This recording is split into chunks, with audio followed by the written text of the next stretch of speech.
এই দুই চোখ দিয়ে পৃথিবীর সৌন্দর্যটাকে যে একবার দেখেছে সে এই পৃথিবীর প্রেমে পড়ে গিয়েছে। এই পৃথিবীতে যে যত বেশি দিন থাকবে সে ততই এই পৃথিবীর প্রেমে পড়ে যাবে। এই পৃথিবী ছেড়ে কেউ যেতে চায় না, কারণ আমরা সবাই পৃথিবীর মায়ার জালে বন্দী হয়ে গিয়েছি। এই পৃথিবীটা লবণের মতন, যতই পান করবেন ততই পিপাসা বাড়বে, পিপাসা কমবে না। তুমি বড় হও, তবে পাহাড়ের চূড়ার মতন হয়েও না, তাহলে মানুষকে ছোট দেখাবে, কারণ উপর থেকে সবকিছুই ছোট দেখায়। চিরকাল অন্ধকারকে গালমন্দ করার থেকে ছোট একটা মোমবাতি জ্বালিয়ে নিজেকে আলোকিত করা অনেক ভালো। অন্তত কিছুটা সময় হলো আলোর মধ্যে থাকা যাবে।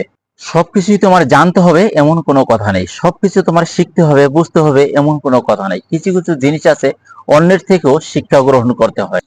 পানির কূপে কখনো থুতু ফেলো না, এমন একটা সময় আসতে পারে ওই কূপের পানি তোমার পান করার প্রয়োজন হতে পারে।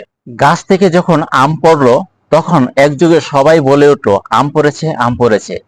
এতগুলো লোকের মাঝ থেকে একজন ব্যক্তি শুধু জানতে চাইলো আম কেন পড়েছে। বিষয়টি ইন্টারেস্টিং না? জীবনে চলার পথে পড়ে আছে অনেকগুলো পাথর, সেই পাথরগুলো যেন তোমার বাধা হয়ে না দাঁড়ায়। পাথরগুলো তুমি কুড়িয়ে তৈরি করো সাফল্যের সিঁড়ি। যে হিংসা করলো সে যেন সবার আগে নিজের ক্ষতিটাই নিজে করলো, কারণ হিংসা মানুষকে ধ্বংস করে দেয়। আত্মতৃপ্তিতে ভোগা এটা সংকীর্ণ জ্ঞানের পরিচয়। যে ব্যক্তি অল্পতে সন্তুষ্ট থাকে তার জন্য এই পৃথিবীর সব কষ্টগুলো সহজ হয়ে যায়। যদি তুমি তোমার বিবেককে বড় করে দেখো তাহলে তোমার শত্রুর সৃষ্টি হবে, আর যদি তোমার হৃদয়কে বড় করে দেখো তাহলে তোমার বন্ধুর সৃষ্টি হবে, বন্ধু বাড়বে। আসুন আমরা সবাই হৃদয়কে বড় করি, হৃদয়ের মাঝে সবাইকে ভালোবেসে জায়গা করে দিই, তাহলে আমাদের বন্ধুর অভাব হবে না। যার ভুল হয় আর ভুলকে সংশোধন করার রাস্তা খুঁজে এবং ভুলকে সংশোধন করে সঠিক পথে চলে, সে হলো মানুষ।